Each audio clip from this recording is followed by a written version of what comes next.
salam sejahtera untuk kita semua.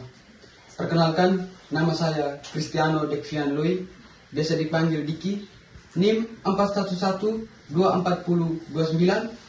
Saya merupakan mahasiswa aktif Universitas Katolik Widya Mandira Kupang, Fakultas Ilmu Sosial dan Ilmu Politik, Program Studi Ilmu Pemerintahan.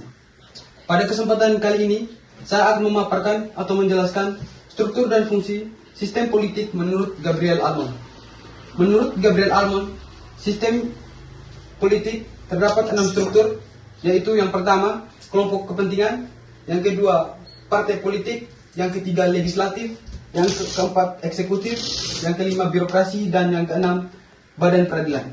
Keenam struktur tersebut juga memiliki fungsinya masing-masing, yaitu kelompok kepentingan memiliki fungsi mengartikulasi kepentingan, partai politik memiliki fungsi agregasi kepentingan, legislatif dan eksekutif memiliki fungsi membuat kebijakan, birokrasi memiliki fungsi pelaksanaan kebijakan, badan peradilan memiliki fungsi penegakan kebijakan. Keenam struktur tersebut juga memiliki fungsi yang sama, yaitu sosialisasi politik, rekrutmen politik, dan komunikasi politik. Baik, untuk lebih memperjelas sistem politik, saya akan mengambil salah satu contoh, yaitu contoh yang berada di kabupaten saya, Kabupaten Naikio, yaitu terkait dengan masalah ekonomi, di mana pemerintahan Kabupaten Naikio menaikkan harga BBM yang awalnya 12.000 per liter menjadi 20.000 per liter. Masyarakat Naikio melihat bahwa dengan kenaikan harga BBM tersebut membuat mereka susah untuk mengakses atau mendapatkan bahan bakar tersebut. Dan kemudian masyarakat Naikio menyampaikan aspirasi tersebut kepada kelompok kepentingan. Kelompok kepentingan yang dimaksud di sini salah satunya yaitu LSM, Lembaga Swadaya Masyarakat. Dan kemudian kelompok kepentingan menyampaikan aspirasi tersebut kepada partai politik, dan partai politik mengagregasi atau mengakomodasi semua kepentingan yang telah disampaikan oleh masyarakat Naikio melalui kelompok kepentingan.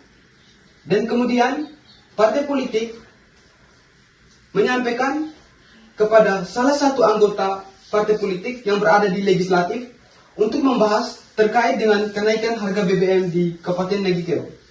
Dan kemudian legislatif dan eksekutif duduk bersama, baik itu dalam rapat paripurna maupun rapat fraksi, membahas sesuai dengan masalah di Kabupaten Naikio dan membuat suatu kebijakan baru, yaitu menurunkan harga BBM yang semulanya 20.000 per liter menjadi 15.000 per liter. Dan ketika suatu kebijakan itu sudah dibuat, kemudian kebijakan tersebut dijalankan oleh birokrasi pelaksana, yang dimana dengan fungsinya untuk melaksanakan kebijakan.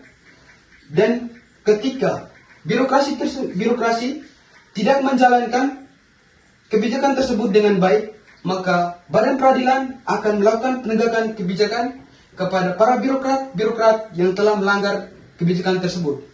Dan juga apabila birokrasi menjalankan kebijakan tersebut dengan baik, maka akan dilakukan kelingkungan dalam untuk mendapatkan feedback dari masyarakat Kabupaten Naikio melalui sosialisasi politik, rekrutmen politik.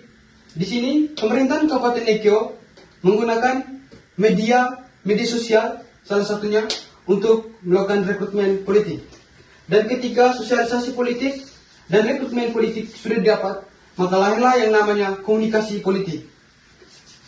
Dan ketika komunikasi politik telah disepakati, maka proses tersebut akan berlanjut sampai akhir.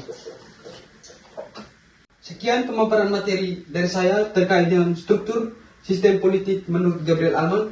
Mungkin pemaparan ini dapat berguna untuk kita semua dan lebih khusus dapat memaksimalkan nilai UAS saya. Terima kasih.